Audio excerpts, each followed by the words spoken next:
Hi everyone. India too did something phenomenal at the recent Chess Olympiad when they picked up the bronze medal despite being full of youngsters still finding their feet and the second highest rated team amongst the Indian nation of grandmasters. Now, how did they do this? Well, they were playing super aggressive chess. Plus, these youngsters are just insanely good right now, arguably better than what they're rated, improving very fast. And it wasn't just D. Gukesh that was doing this, although he stole the headlines. You also had, for example, Pragnananda, you had Sadhwani, he's about 17, I think, and then you had Nihal Sarin. He also did some great stuff, and I want to look at one of his games in this video. By the way, the other guy in the team was Adiban. Now, he's the older player. I think he's into his 30s. So they had some experience in the team as well to kind of go along with the youth. Let's look at this Nihal game here. So he kicks off with d4. We had knight to f6, pawn c4, e6, knight f3, so avoiding the mainline Nimzo-Indian with knight c3. And now black goes d5, goes back into a queen's gambit declined. I should mention, by the way, this guy, Sebastian Bogner, he's from Switzerland. He was Swiss champion in 2018, I just looked up. So he's a strong player in his own right. Now we had g3, so going into a Catalan, not the main lines of the queen's gambit declined. Now bishop e7, bishop g2, castles, and now we see an unusual move here. So the main way to play is with castles, and black very often is taking on c4. We've seen a bunch of this, including in the Nepo Magnus World Championship match last year. But here we didn't have castles from Sarin. He plays queen d3. Now, regular viewers of the channel may recall in the depths of your memory, this was something that Ali Reza played against Fabiano Caruana in the candidates tournament just gone. Now, in that game, Fabi struck immediately in the centre with pawn to c5 here, a good move. Now, the game went like this. I just want to show you a few more moves. The knight now comes to c6 here. You know, it's a more active square, and the game carried on like this. And Fabi basically equalised in about this position here already, and he actually went on to win. Now, I'm showing this one because it shows the difference between how the very top players handle these kind of positions.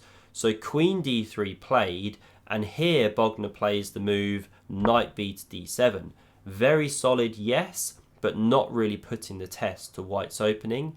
And now we had castles, pawn b6 played, so preparing bishop a6, pinning this pawn. That's why we now had the captures here. Pawn recaptures, knight c3, bishop b7, and bishop f4. So it's a little more difficult now for black to unravel in this position.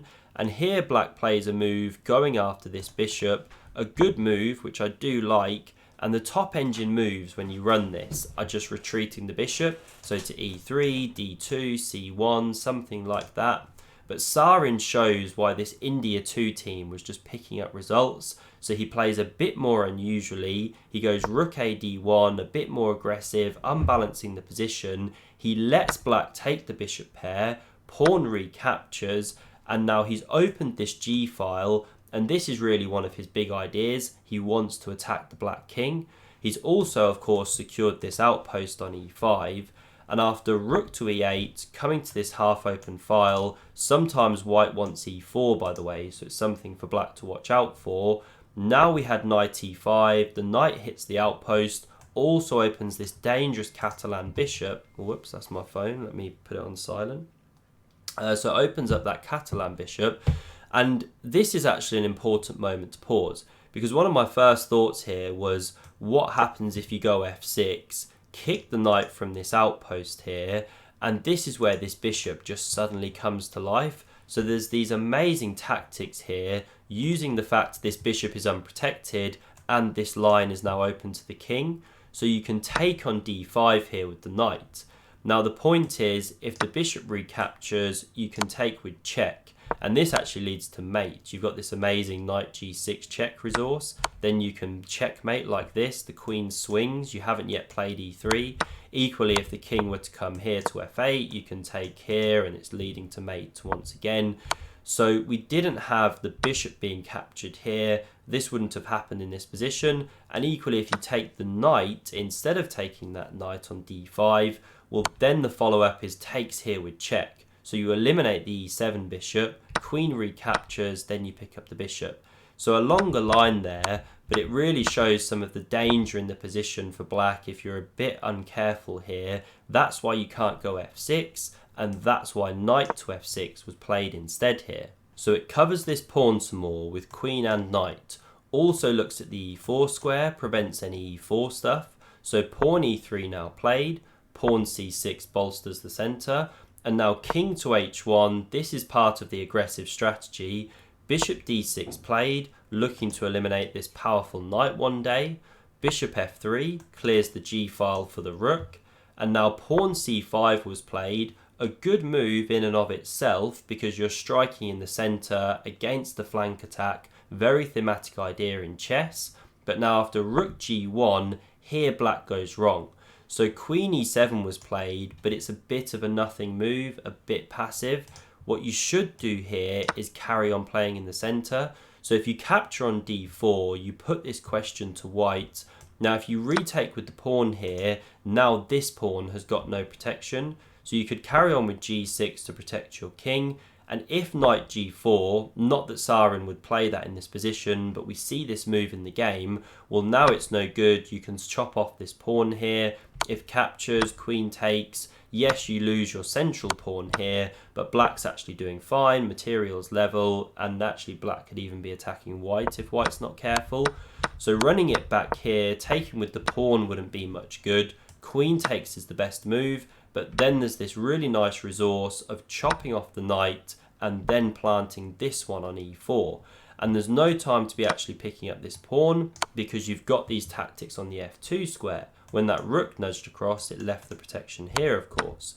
So you wouldn't have to actually take this d pawn, of course. You could chop the knight there or something, or play rook g2. But black's kind of unraveling, solving some of the problems. So takes on d4 was the way to go, generate counterplay, but queen e7 was played, doesn't address the fact that now you can go knight g4. And the problem is that you're attacking this piece which defends the d5 pawn, and that's attacked by two pieces. So black's now really in some trouble. Now knight takes here was played in the game. If you try knight e4, well, we can capture on c5. This is the problem. We open up the attack here on this pawn, plus this knight from g4 still holds that f2 square. That's one of the key things in this variation as well. No good for black. So instead we had takes on g4. The rook recaptured, and now the pressure on this pawn is impossible to actually hold. So rook a to d8 was played, best move, just saying to white, okay, you can win the pawn, but then you're going to be opening that d file against your queen. So first the rook flicked across, g6 was played to cover that threat. Now Sarin wins the pawn, bishop captures, knight captures, and queen e6 played, gets out of the attack. But here's a fantastic move here by Nihal. So how do you actually defend this knight here? You know, not so easy. Do pause if you want to consider this one. Well, the move that Nihal finds here is rook to g5. And it's just a really nice way to do this because you set some traps for black. So say they go h6 to try and kick your rook. Well, now you've weakened the protection here, so you can crash through like this. That's check, you're winning the queen. The line goes on, but it's just much better for white here with the queen and knight attacking, plus this central mass of pawns, exposed king. So the queen is far superior to the rooks in that position. And if instead of going with the h pawn, you went with the f pawn, same problems. And this time you're actually getting mated in a line like this. Let me just flip back here. Actually, I need to turn the engine off. It's making the computer lag. There we go.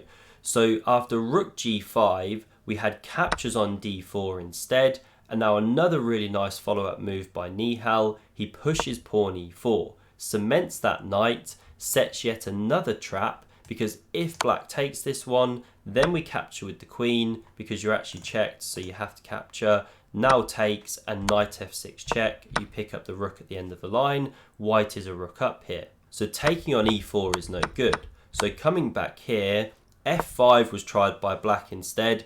Really nice idea, just trying to undermine the protection of this knight. Then we take with check. So f3 was played, supports the centre. Now rook f8 played, threat to take on e4, then pressure on this f4 pawn, pick up the centre. You can't take here, right, or you lose your knight, or can you? So that's what Nihal now plays. He chops on f5 here, the queen takes here, and now he takes this pawn here, and black actually resigned in this position. The big problem is you've opened up this attack on your queen, and you're just completely ripping open everything towards the king. So say you actually tried to save the queen here, no, not this line, queen e6. Say you tried to save the queen, well now you can take with check, the king moves, you take here with check with the queen, and you actually have to block that diagonal now with the bishop. I didn't actually analyse queen blocks, but I'm guessing something like this, check, decoying the rook, then taking here would do the job. But bishop e5 is the top engine move. Then you can chop off like this. And again, it's just game over. So many pawns ahead. Plus the king is exposed. So Nihal took this one. The final position was here. And this left his opponent crushed in 27 moves.